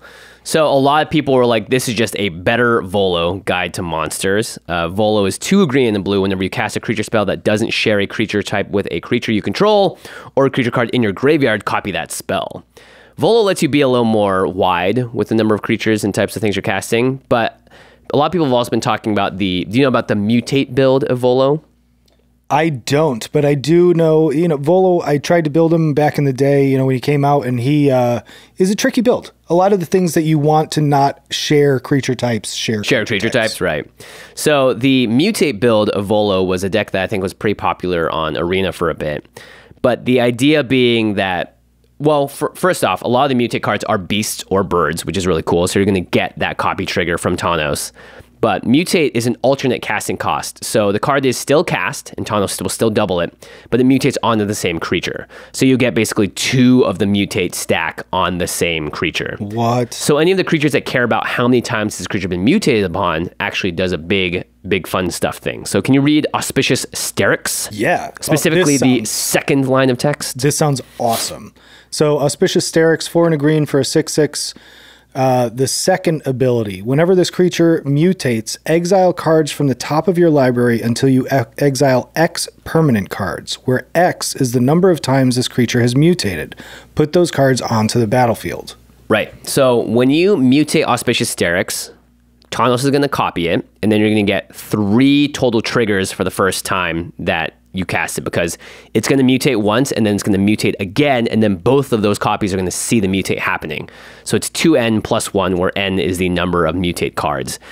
So you basically just, and right, if you mutate again onto that, you have 2 Auspicious Sterixes sitting on this that go, woohoo, you just mutated. We're both going to trigger for the number of times it's been mutated on. So I don't know the exact math. You can figure it out if you build the deck this way, but you basically just start chunking out permanents on the battlefield. You could also mutate onto a creature like Scoot Swarm, and then when you have enough lands out so that the Scoot Swarm copies itself, it's going to be the mutated version of Scoot Swarm, so it could be like a 6/6 Scoot Swarm that just keeps going over and over and over and over again. So it's pretty cool. That is very cool. Yeah, lots of stuff you can do with mutate. But of course, if you're just playing Tanos, you just play cool beasts and birds too. That's totally all right. Yeah, there's plenty of good beasts. Yeah, like? Rampaging Baloths, one of my favorites for token decks. Yeah. Manglehorn, always good. Yeah, blowing up artifacts. Now you're doing 2 every time you cast it. My boy. Elder Gargaroth is a beast. Has a lot of sweet text on it. Protean Hulk is a beast. So you get 2 Protean Hulks on the battlefield, and now if either of them die, you get to have the ability happen. Very cool. Very cool. I like this one. Craterhoof. That's my guy. Yeah, if you ever need 2 Craterhoofs to win the game, though, I mean, maybe you could just pull out a really quick win with like 3 creatures on the board instead Or of like, Triumph of the Hordes. Yeah, but that's not a beast or a bird, Craig. And then if we want to talk about these flock of seagulls, we got lots of birds as well. Ledger Shredder seems like it'd be pretty good to have 2 copies of that. Yep. Curiosity Crafter. This is whenever a creature you control token deals combat damage to a player, draw a card. So But you're going to be creating a lot of tokens in this, hypothetically. yeah, exactly. And you're going to create a token of Curiosity Crafter that can then swing and attack. And you got like Birds of Paradise, Gilded Goose, all sorts of fun things. But Tanos is a 5-drop, so you probably want to cast those gooses and those birds a little earlier. Yeah, get the goose out soon. Get the goose out soon. But if you get it later, 1 for 2 mana. Yeah, not bad. Not bad. And then Tanos does create tokens, so that means you get to double them up. Asika's Chariot will allow you to copy them, Doubling Season, Parallel Lives. There's a lot of cards that now do this. Essek, yep. Fraxel Bloom, Adrix and Nev, Twin Casters, all ways to get maximum value. I bet you there's some spicy stuff you could do with Essex in this too. Oh, Essex. Because you can Yeah, Essex, we'll just read it. The first time you create 1 or more tokens during each of your turns, you may instead choose a creature other than Essex and create that many tokens that are copies of that creature. So great with your Manglehorns or your, Protean Hulks or whatever it is. I could just see you just going off with this kind of card. And then because it's beasts and birds, you got changelings. So any changeling will count as a beast or bird. You got to copy it. So Realm Walker, Maskwood Nexus, Mask Vandal, all ways to make sure that you're getting the maximum beast bird triggers from Tanos. It's cool. All right. So that's Tanos from the main set. Now we have Tanos from the precons. This is Tanos Solemn Survivor. All right. Tanos Solemn Survivor. 1 in a blue for a 1/3 legendary creature, Human Artificer. 2 and tap it. Create a token that's a copy of up to 1 target artifact token you control. Mill 2 cards. 1 and Esper and tap it. Sacrifice 2 artifact tokens. Exile an artifact or creature card from your graveyard. Create a token that's a copy of the exiled card, except it's an artifact in addition to its other types. Activate only as a sorcery. Man, I'm so glad it's gotten so much simpler. Can you hint the sarcasm? Wow. Yeah, so this is a card that cares about specifically artifact tokens. I think you heard it while I was reading that. I was questioning whether I was reading it right. Yeah, you were reading it right, all right. This is basically Esper Reanimator, and it's very specific about artifact tokens here. Without artifact tokens on the battlefield, you are not going to be able to use the second ability. The first ability does create a token of an artifact, and it mills you for 2 cards.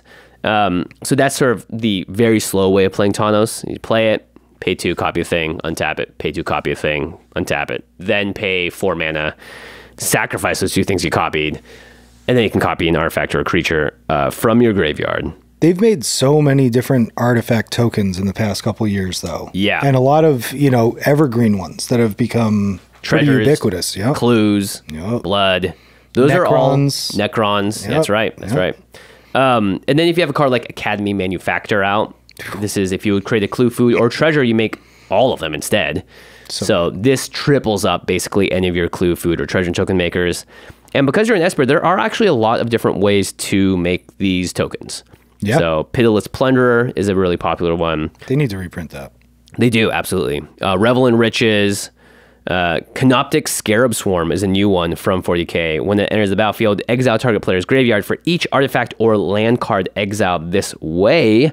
You create a 1/1 colorless insect artifact creature token with flying.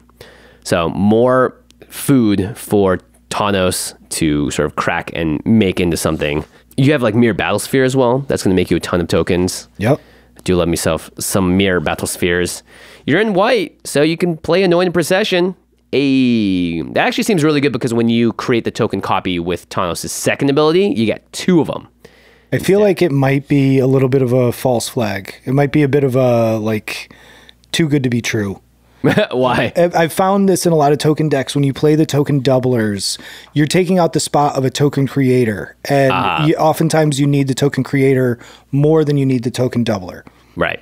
Yeah, it's a tricky balance to have. Yeah. But, you know, when you're talking about making tokens, there's just so many ways to do it. Wormcoil Engine, that's a great card you can sacrifice. Once you make those tokens, it makes 2 tokens instantly, especially if you have like Eloise Nephalia's Sleuth. We talked about this earlier. And then you have like your Thopter Spy Networks that makes a little 1/1 Thopter is mirrored and besieged. Whirler Rogue, Psy, Master Thopterist, Thop. And then there's a bunch of Power Stones in the Brothers' War, and these are little artifacts that you tap to add colorless, and you can't spend it to cast a non-artifact spell, but they are artifact tokens. So let's say you've done all the busy work. You've made the tokens, you've got 2 on the battlefield, now you're ready to pay 4 mana and getting rid of 2 of them. Well, there's some cool things to reanimate, right? This is Esper. Esper is known as the reanimator colors. Yeah. Let's talk about this first one. Angel of the Ruins. Angel of the Ruins, 5 white for a 5/7 artifact creature angel. Flying, when Angel of the Ruins enters the battlefield, exile up to 2 target artifacts and or enchantments. Yikes. And it's got plane cycling for 2, but you're only going to use that if... Yeah, that seems really good, right? Because you can plane cycle it into your graveyard. Yeah, then totally. From there, you're like, cool, let me do this thing now, and then blammo, you can reanimate it. It does, again, I don't know if I love Tawnos. It costs 4 mana, and you're doing all this stuff just to get to this point. Yeah, I'm with you. I'm not sold. Although, you know, if you do want to build this, and it seems kind of fair-ish, because you're jumping through all these hoops to get it done, you can still cast your, like, Scholar of the Lost Troves from the graveyard, and then you can cast another artifact from there. Or Tivit, Seller of Secrets is a really cool one. I played against this deck in a Spell Table game recently. It's 3 in Esper for a 6/6 with flying and ward 3. Whenever Tivit enters the battlefield or deals combat damage to a player, starting with you, each player votes for evidence or bribery. For each evidence vote, you investigate. For each bribery vote, you create a treasure. And then you get to vote an additional time. So you basically get to get 2 of whatever you want, probably the treasure, and then 3 players are going to give you other things. So that's just 5 artifact tokens right then and there. That's actually pretty good. It is pretty good. I think if you really want to actually play this deck well, you probably want to untap your commander a bunch of times. So you got Thornbite Stat, Manamo, School at Water's Edge, Freed from the Real, all that good stuff. And then this is basically the same as we talked about earlier with Mishra or any other decks that are just making a lot of artifacts. You want to kill people, right? You want to win the game. So Marionette Master, Disciple of the Vault seem like the kinds of cards that can do it for you. And of course, if you want to mill your entire deck out, there are ways to go infinite. So let's say you've used Tawnos' second ability or another token copy ability to get a Quarter Monitor token copy. So Quarter Monitor, can you read it for us, Craig? Yep. Quarter Monitor, 1 in a blue for a 1/4 artifact creature construct. When Quarter Monitor enters the battlefield, untap target artifact or creature you control. Right, so you need to have an artifact token version of this out there. If you do, you have Ashnod's Altar. You can sacrifice it to get 2 mana, and then you use that 2 mana to use Tawnos. Tawnos is going to copy that Quarter Monitor token. It's going to make another one. It's going to untap your Tawnos, and you get to go all the way over again. And basically, you're milling 2 cards, by the way, with Tawnos' first ability each time. So that's a way to instantly mill your entire library. How do you feel about milling your library? Seems pretty good if you're trying to be the sort of Thassa's Oracle win con or Jace, whatever the Jace that wins that way. Okay. How do you feel about milling your library to me? Not so good. Craig's milled me a couple times, and it's really, really a bad feeling. But at the very least, everyone gets to see how cool your deck is. Yes. In the graveyard. Exactly. But look, we broke Ashnod's Altar. Hooray. It's never been done before. There is some fun flavor, though, that Tawnos is using Ashnod's Altar to bust himself open. That is true. Okay. Enough about Tawnos. Let's talk about this next one. How do you pronounce his name? I was hoping you weren't going to ask me to read it. Oh, it's your turn. Go for it. And everyone at home, you can also tell us how you think you'd judge me harshly. The Archimandrite. The Archimandrite. Sounds about right. The Archimandrite. Okay. 2 and Manadrate? Ooh, I like that. 2 white, red, blue for a 0/4 legendary creature, human advisor. At the beginning of your upkeep, you gain X life, where X is the number of cards in your hand -4. Okay. Whenever you gain life, each advisor, artificer, and monk you control gains vigilance and gets +X+0 until end of turn, where X is the amount of life you gained. Tap 3 untapped advisors, artificers, and or monks you control. Draw a card. Okay. I mean, it's pretty simple, right? This is a life gain, advisor, artificer, monk tribal deck. I've never seen those 3 paired up before. That maybe this is like the new party, that mechanic we saw from Adventures in the Forgotten Realm. I like how they're combining them in different kind of groups. Yeah, Seems interesting. So every time you gain life, you're going to give those creatures +X+0 and vigilance, where X is the amount of life you gain this turn. If you have seems significant. Yeah, that's if you have a enough lot. on the battlefield, like that seems significant. It's definitely how you kill people. Yeah. Especially during your upkeep. Let's say you have 7 cards in your hand. You're going to gain 3 life, and all those creatures get +3/+0 in vigilance. The vigilance alone in Commander is huge. Yeah. So Jesse's got lots of ways to gain life. I think, the way that you win is you have a card like Wonder in your graveyard to give your creatures flying.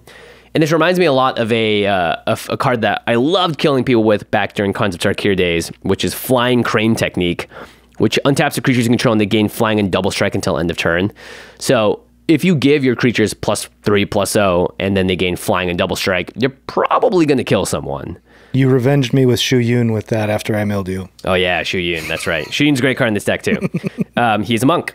So obviously there's lots of ways to get extra benefits from gaining life, like Heliod Suncrowned or Celestine the Living Saint. Rachel played that in her recent extra turns. Or a card you introduced me to way back in the day, Love this Archangel card. of Thune. Yup. So powerful. So powerful. But I think really what you want to do is just one-shot people. And there are 2 cards that I actually both played them in my my Shanna deck on game nights. And it's Illusions of Grandeur and Delusions of Mediocrity. So these are really wonky cards. It's 3 in the blue for Illusions of Grandeur with a cumulative upkeep of 2, but don't worry, you're not going to need it. When it enters the battlefield, you gain 20 life for 4 mana, and when it leaves the battlefield, you lose 20 life. So if you play this with your commander out, you give all your monks, advisors, and whatever the last one is, artificers, +20/+0 in vigilance. That's if you didn't draw cards at the beginning. That's if you had less than 4 Yeah, in your exactly. hand. It's in addition to whatever you gain from the first trigger from Archimandrite. Right. Delusions of Mediocrity is basically the same thing without the cumulative upkeep, but you gain 10 life when it enters and 10 life when it leaves. You lose 10 life when it leaves. So even that, +10/+0, that should kill someone. That's spicy. Yeah. You don't even have to give it to somebody like Zedru. It's just like you just have it enter, you kill them, and then it leaves, and you're just You're back at the same life total you were before, and you just got a massive buff to your army. So for that turn at least. It's literally like the image on Illusions of Grandeur. Oh, a giant. You're like, Yeah, you have Illusions of Grandeur. But in this case, it gives all of your specific creatures, your advisors, artificers, and monks +X+0, which is crazy. yeah.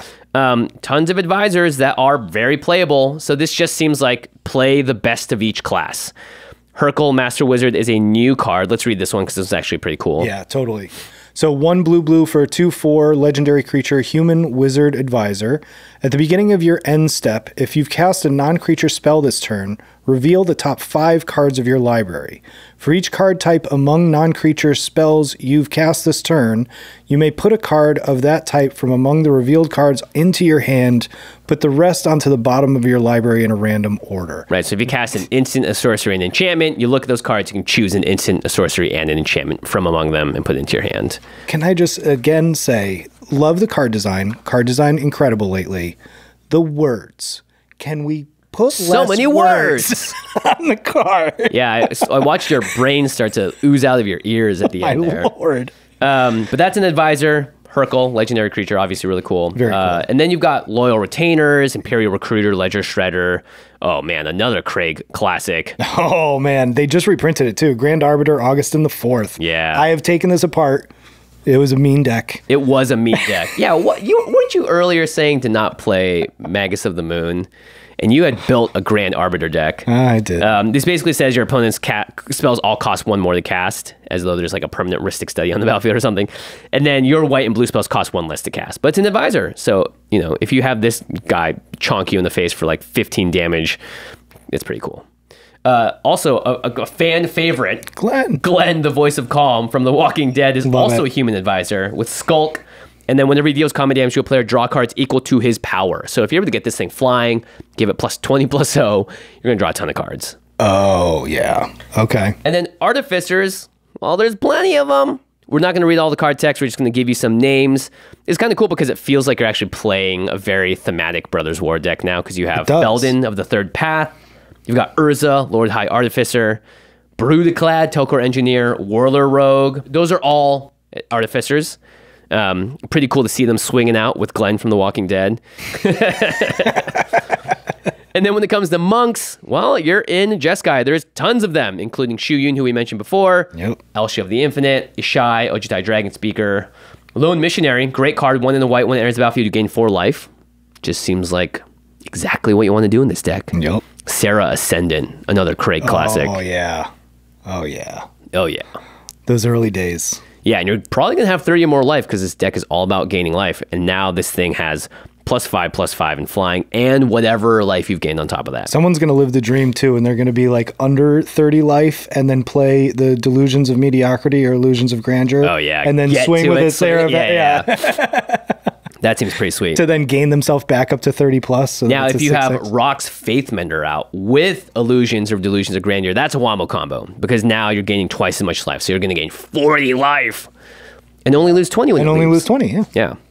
One of my favorite cards of all time, Monastery Mentor, has Prowess, and then whenever you cast a non-creature spell, you make a 1/1 white monk creature token with Prowess. So that's another monk on the battlefield. Same thing goes for Narset, but you probably don't play Narset in this deck because you have a lot of creatures in it. Yep. Soulfire Grandmaster, blah, blah, blah. Strategy-wise, though, it seems pretty straightforward. You're not like doing some tricky things with spells. This is a creature-based Jeskai life gain deck. It seems fair, yet I'm excited to see the big plays of this. Yeah. Because it's going to be a very big play deck. It's going to be like, I'm just doing stuff. I'm just playing monks and stuff. Yeah. And don't forget the last line of text. You can tap 3 of your cards to just draw a card. So even if you're not doing any attacking and you don't have the evasion you need, there are ways for you just to catch up and find your answers. Well, they have vigilance too. That's right. So it's like you attack, and then right, like you're saying, right before my turn again, I'm like, I've got 6 monks and I didn't get attacked, but I'm going to draw 2 cards. Yeah, very good. But I think, you play like Cathar's Crusade in this deck, Felidar Retreat, go wide, murder people. Yep. Fun times. Okay. This next one is also really interesting. It is a Bant commander, and it is Tokasia, Dig Site Mentor. I thought Tokasia was like a place, like the Tokasia Dig Site Mentor. It sounds like a Tokasia, yeah. But it is actually a character, and the character is a mentor, I believe, of our good, I think of like Urza and Mishra. Don't quote me on it. All right, Craig, what's this card do? Okay. It's 1 and Bant, so white, green, blue, for a 4/3 legendary creature, human artificer. Creatures you control have vigilance and tap Surveil 1. Surveil is look at the top card of your library. You may put it into your graveyard. Then it has 2 double green, double white, double blue. 8 mana total. Yep. Exile Tokasia Dig Site Mentor from your graveyard. So it has to be in your graveyard. Return any number of target artifact cards with total mana value 10 or less from your graveyard to the battlefield. Activate only as a sorcery. Okay. So that second part just screams, find a way to combo me off, 8 mana, get some artifacts out. There's something cool to be done there. I'm really more concerned about how powerful that first one is. Because creatures you control have vigilance and tap surveil 1. That seems pretty good. For 4 mana, for a 4/3 that doesn't have any other, like it does any give other abilities. all of your creatures vigilance, and it gives all of them surveil 1 to tap. Seems pretty good to me. I mean, look, this is like a go wide tokens deck with like Scoot Swarm or Avenger of Zendikar. Because if you have a Scoot Swarm, I mean, like, what's the biggest Scoot Swarm you've ever seen in terms of like how many are on the battlefield? I don't even remember. They didn't know how many. Now imagine you could just mill your entire deck because you have Surveil out with Scoot Swarm and you have, 80 of them or whatever. Avenger of Zendikar, you have 17 creatures that can now tap and... Aren't you trying to have artifacts with mana value 10 or more? I think that's actually a kind of a trap. Because to me, the more powerful part of Takasia is the first part. And the second part, it costs 8 mana to do. You can only do it as a sorcery. You have to get your commander out and then into the graveyard. And then into the graveyard. Like, that's I agree that it's kind of a trap. Because you have to get your commander into the graveyard. And that means you have to cast it first. So that's technically 12 mana. And then do total. 8 mana. Like, it's a very... I don't know. It just seems clunky. I'm sure it's somebody's going to just bonk me over the head with it, but it seems clunky. I do love how the activated ability is kind of like the old Elder Dragons. Mm-hmm. And I feel like as a dig site mentor, the Elder kind of maybe there's a little bit of history there. Sure, but sure. That's the thing that I like the most out of this card. Yeah, I think the reason I don't like the second ability so much is one, it costs a ton of mana to do. Everyone's going to see it coming, so they'll have ways to stop you and interact with you, hopefully. But it is kind of cool if you do want to build around it, because you can use the Surveil to put cards in. In that case, you're not playing that many creatures. You're playing a lot of artifacts, and you're using a bunch of token makers to get maximum Surveil abilities. Because you got Tendershoot Dryad, Coma, Cosmos Serpent, Adeline, Resplendent Cathar. These are all ways to get a bunch of tokens. It's legit. And it also reminds me of Cryptolith Rite, which is one of our favorites from the Return to Innistrad. It's 1 and a green for enchantment. Creatures you control have tap. Add 1 mana of any color to your mana pool. So give all your creatures a bunch of abilities. They can tap for a bunch of stuff. They can surveil. The surveil is actually even better when you play a card like Enhanced Surveillance, which says you can look at an additional 2 cards each time you surveil. That's legit. And then you can actually exile the shuffle your graveyard into your library. Because I think you do want to play like an Elixir of Immortality type effect. A lot of people were sad that this was not a blue-black deck, because Disinformation Campaign is like the best card, I guess, for Surveil decks. But it's okay. I think it's totally fine that's banned. There's lots of fun things you can do with it. Now, one thing is when you make all these tokens, they're not going to have haste, so you can't just like instantly attack and surveil with them. But you could play like a Lightning Greaves and just equip each creature and surveil 1 at a time if you wanted to. Or you could be real risky and play Concordant Crossroads, which gives all creatures haste. I don't think you want to do that. Wait until you're going to win. Yeah, wait until you're going to win and know what your combo is or whatever to get that done. And then you're obviously playing, White's got tons of ways to bring stuff back from the graveyard. Mm-hmm. So if you surveil a Craterhoof in there, you can Karmic Guide, you can Resurrection, you can play Marshall's Anthem or Elspeth Conquers Death. Okay, I'm seeing more of this. Okay, I'm seeing a little bit more of this now. You can kind of dump big creatures, reanimate them with the white spells. Yeah. Okay. Yeah, it's like not your typical Bant deck, I think. So that's why it's kind of interesting to me. You get access to green, white, and blue. You can do some fun stuff with a bunch of tokens and then just get Craterhoof out or Pathbreaker Ibex or whatever that kind of card is. Give all your stuff haste. And when you need to get to those cards, you're just surveilling every turn. And it's going to be hard for people to attack you when you have, 10 1/1s out.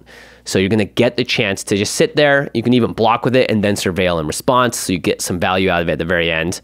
But yeah, I think you're building lots of recursion into the deck. You have Noxious Revival, all that sort of stuff going. I guess you could just Labman. Yeah. I mean, Labman and just... This is definitely a deck that you can win with Laboratory Maniac or Thassa's Oracle as well. But if you want to build around the artifact side of it, just keep in mind that it's going to cost not only, it's not just like 8 generic mana. You have to pay green, green, blue, blue, white, white. And that can actually be really hard in the mana base too. So just keep in mind it's going to cost 4 mana to get your commander out. You have to sacrifice it into the graveyard to get it there somewhere and then pay. It's a lot of work. It's a lot of work. Okay. Whew, we're just going right through these. Yeah. All right, let's talk about Urza, the Prince of Krug. Urza, Prince of Krug. 2 white-blue for a 2/3 legendary creature, artifact, human artificer. Artifact creatures you control get +2/+2. Already very good. Nice. 6, create a token that's a copy of target artifact you control, except it's a 1/1 soldier creature in addition to its other types. Cool. So now you're very cool. Turning artifacts into creatures. You're going to get that double up ability again. And you're making them a 1/1, but artifact creatures you control get +2/+2. Yeah. So you're really making a 3/3. Yep. And it's cool because you can copy mana rocks with this as well. And it seems pretty good. So if you have like a 1,000-year elixir out, it's going to give them haste basically. And you're going to be able to use them as creatures / mana rocks. So there are ways for Urza. I mean, if you generate infinite mana, obviously you just win because you can just recopy things over and over and over again. Yep. You also have like a Chroma's Memorial that can give your creatures haste in these colors. A card that really people have been talking a lot is Power Stone Shard. It's a 3-mana artifact. You can tap it to add 1 colorless mana for each artifact you control named Power Stone Shard. So it's a lot of mana to invest into, but if you make a bunch of Power Stone Shards, they're all going to tap for 2, then 3, then 4, then 5. And you're eventually going to get to the point where you can just make a Power Stone Shard that's going to tap for 12 or whatever. This is definitely the deck for it. Yeah, or you got your Gilded Lotuses to copy and stuff as well. You could also have Anointed Procession again. Woohoo! How many times have we talked about this card? And make 2 copies every time. 6 mana is a lot, though. That's for sure. So 6 mana is a lot. Yeah, you want to have ways to get a lot of mana going. So big mana with cards like Metalworker. Oh, totally. Training Grounds, Hearthstone to reduce the activation cost. Rings of Brighthearth, maybe. Do it twice. Yep. Blink Moth Urn. At the beginning of each player's pre-combat main phase, if it's untapped, that player adds a colorless mana for each artifact they control. This definitely does work in this deck. The only drawback on this is the 5 mana to bring it up, and then 6 mana to copy it too. And then, you don't need to copy it. Right, because you're going to get you're going to get all this mana, hypothetically, because by turn 5, hypothetically, you've got your mana, right. Blah, blah, blah. You could even play the baubles in this, just to get the artifact count up.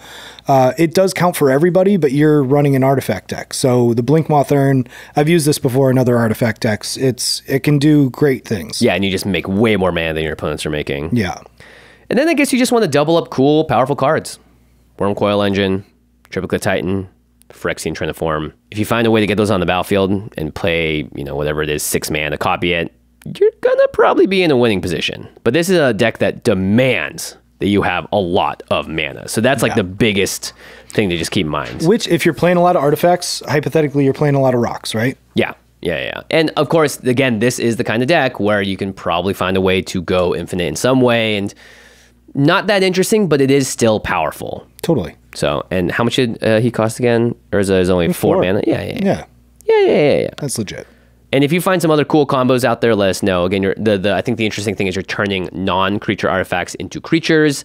There's going to be something there that's interesting. They are 1/1s that become 3/3s because of Urza's first ability. So they are pretty buff. And it makes your Wormcoil tokens 5/5s. Yeah, totally. Nice. All right, we are on to the last commander. Thank goodness my nose is about to explode.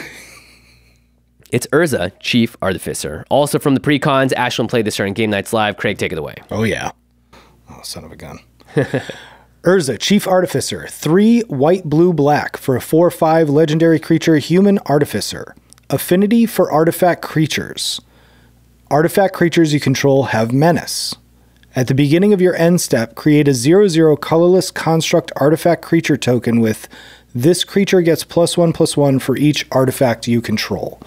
So you're making constructs. You're making constructs. It's kind of cool, though, because affinity for artifact creatures means that can make Urza cost just white, blue, black. If you have 3, like an Ornithopter and an Esper Sentinel and a Baleful Strixout. Sure. Which are all cards, by the way, you should play in this deck. Yes. And then if you don't, you're going to make one. And so let's say you make 3 constructs, Urza dies. Urza still costs less, you know, it's going to pay for the extra commander tax as well. So it seems like Urza is a card that can just keep coming out over and over and over again, should you want to. Yeah, that seems annoying. Yeah. So I think you do play out a bunch of cheap artifact creatures so that by the time you want to play Urza, it only costs 3, and then your card structure are going to be really buff and big. You also have like cards like Phyrexian Metamorph, Ethereum Sculptor, Thought Monitor. Curves really nicely into cards like this because you're going to play it, draw some cards, and then cast your commander for very cheap. And again, Biotransference again for more artifact support. Because every time you cast an artifact spell, you lose a life and you make a 2/2 artifact creature token. Oh, man. Oh, man. Yeah. Yeah, that's dope. Yeah. Now, obviously, Urza still has white, blue, black in its mana cost, so it's not like you're going to cast him 1,000 times or whatever, but you can basically make sure that no matter how many times someone kills him, you'll get him out for white, blue, black, or maybe just a little bit more than that. Yep. Sai Master Thopterist. Whenever you cast an artifact, you make a 1/1 colorless Thopter artifact creature token with flying. Silas Wren, we talked about this earlier. It actually seems like a lot of the same cards because blue and black are shared between Mishra and Urza. Right. Can all fit into the same deck here. Totally. And finally, a place to play this counterspell, which I've always looked at and always thought, not good enough, but maybe in this deck it is.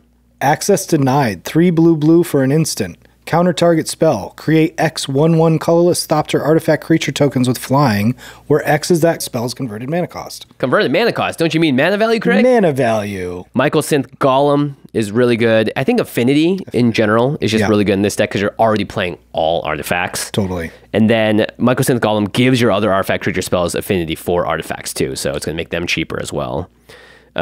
Canoptic Spider, whenever another non-token artifact creature or vehicle enters the battlefield under your control, draw a card.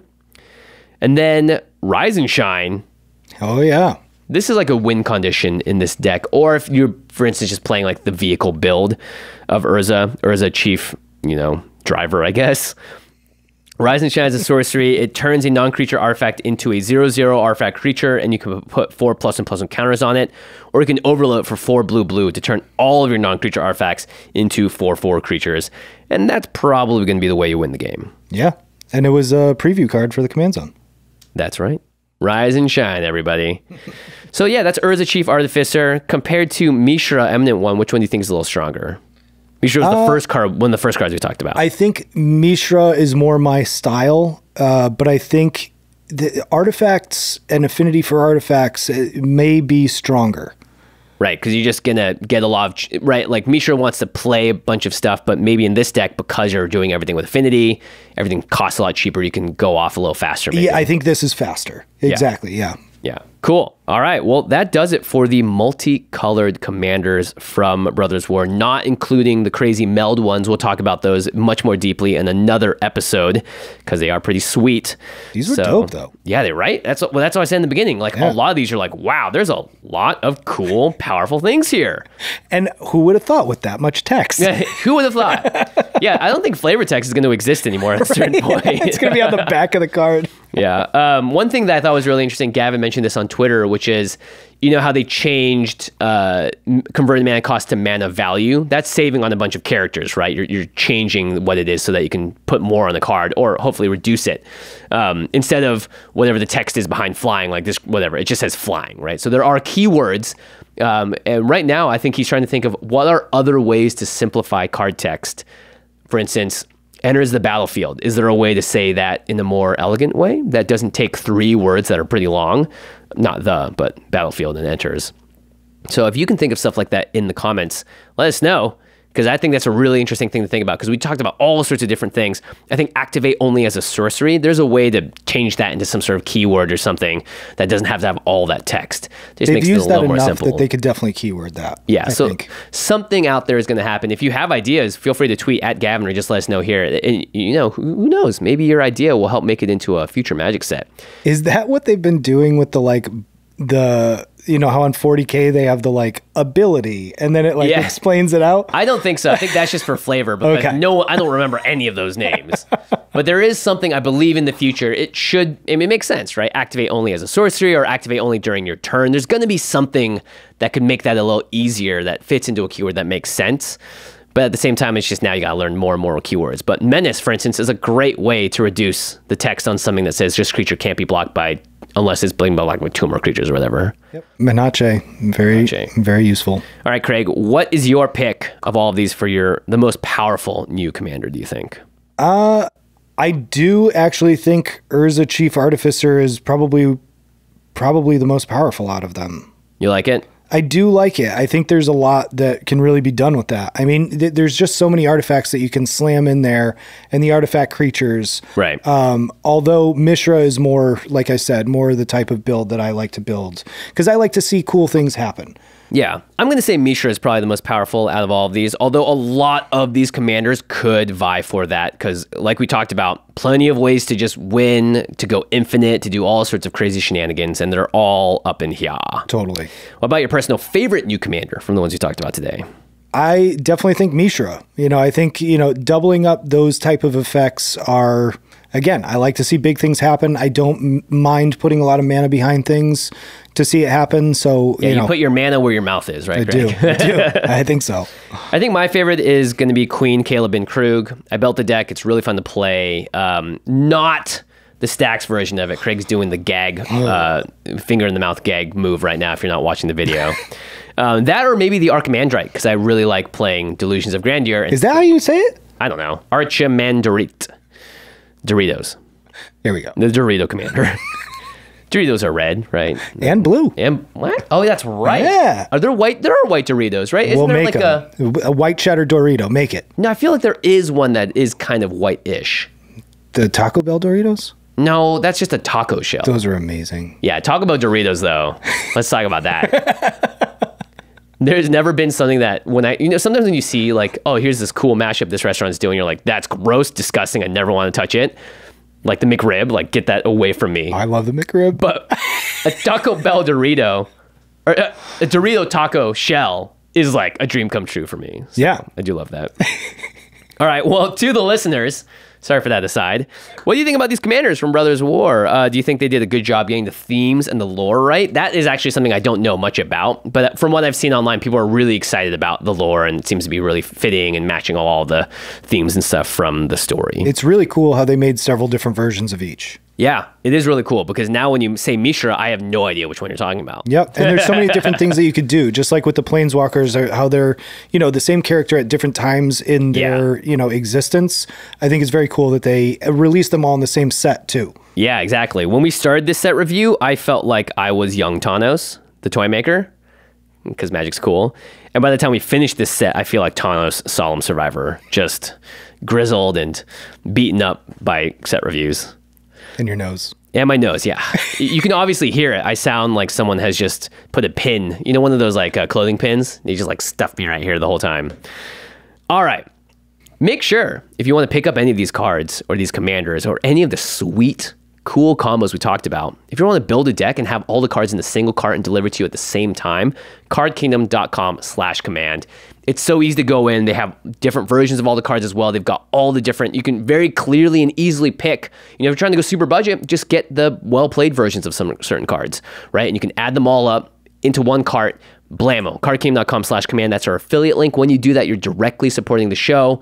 And you're also just supporting a great LGS with Card Kingdom. We were sponsored by them for a very long time, and we were so happy to be able to go back to them as well, because they've been great supporters of us. We see them at conventions. We saw them at Magic 30, and they helped us build the decks for Game Nights Live. They've done a lot for us, and we feel like this partnership is just a really organic one, because we know them. I've been to the store multiple times. We're on great terms with the people that run Card Kingdom as well. So support them as well as the show, cardkingdom.com/command, and get the cards you want when you need them. And you cannot beat having them all show up at the same time. It's really nice. And I built the Magnus the Red deck for for Magic 30. They show up in days too. As opposed to like a week, 2 weeks, 3 weeks. Yeah, they're really good at packing things up and shipping them quickly, especially domestically. I can't really speak to internationally because there's still a lot of shipping woes that are happening with the whole post-pandemic stuff. But cardkingdom.com has great customer service too. If something comes and it's slightly dinged up and you don't like the condition you ordered it in, let them know. They'll immediately help you out, and they're very, very good at making sure that you're happy as a customer. Because again, you're buying Magic cards, and we want them to show up in the condition that we ordered them in and all that good stuff. And of course, big shout out to ULTRAPRO as well. If you need to sleeve up your cards, put some cool dice on the table, get a cool play mat, UltraPro.com/command is our affiliate link there. You can also just buy Ultra Pro at your big box retailer or at your local game store and make your battlefield look cooler. There's so many great playmats out now, and every time a new secret lair comes out, there's new playmats with art from those secret lairs. And that to me is really special because those are limited. You can't get them forever and ever. So it's cool to have a piece of history or something that you really connect with. And with all the different kinds of secret lairs coming out, there's probably gonna be something out there for you. They're even making a lot of cool new products too. Like they have this dice scroll that like rolls into a dice mat, but you like roll. It's very cool. That's very cool. Yeah, they're always innovating and finding new things as well. And let's say they also have these cool like snap-on like really nice plastic cases for a really valuable card if you just want to display one as well. They're called One Touch or something. So you can find it all on their website at ultrapro.com/command. They also have a bunch of good deals there often. All right, that was a Whopper. Yep. Not a Taco Bell Dorito taco. Big thanks to our amazing team here at the Command Zone. Damon Lenz, Arthur Meadowcraft, Ashlyn Rose, Lady Danger, Manson Lung, Craig Blanchett. That's you, Craig. Hey. Josh Murphy, Jake Bosch, Patrick Nan, Jordan Pridgeon, Sam Waldo, Grav Galati, Jamie Block, Mitch Stratford, Evan Limburger, and Josh Lee Kwai. And thanks to Truck Tie. He helped do a lot of the preliminary research for this episode. And shout out to Arthur as well, who helped build the sort of, when you see us looking down at this iPad over here, it's not an iPad, it's a Surface. Putting all the cards that we talk about so that we can quickly reference them, read the text if we need to. Big thanks there. And of course, Jeffrey Palmer, big thanks as always for the living card animations that start and end our show. Well, just start our show now at our YouTube channel. By the way, we have a new YouTube address. It's just youtube.com/ and then the @ symbol commandcast. Dope. Before it used to be youtube.com/ the Command Zone podcast. That's a lot to remember. Bit of a mouthful. We learned from Magic's mistakes. Yeah, exactly. We're shortening down, and we're not activating only as a sorcery anymore. All right, everyone. Thanks so much. Make sure you stay tuned, stay subscribed, because we have the Meld Commanders as well as the very cool Transformers Commanders coming up on future episodes. And we're about to cross episode 500.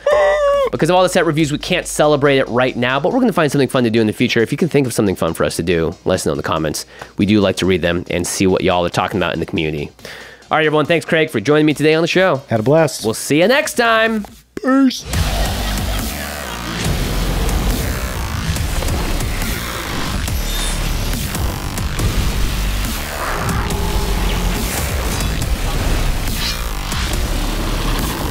Thank you for your attention. For further inquiries, send an email to commandcast@rocketjump.com or ask us on Twitter @JFWong and @JoshLeeQuai. See you later, alligator. Greetings, humans.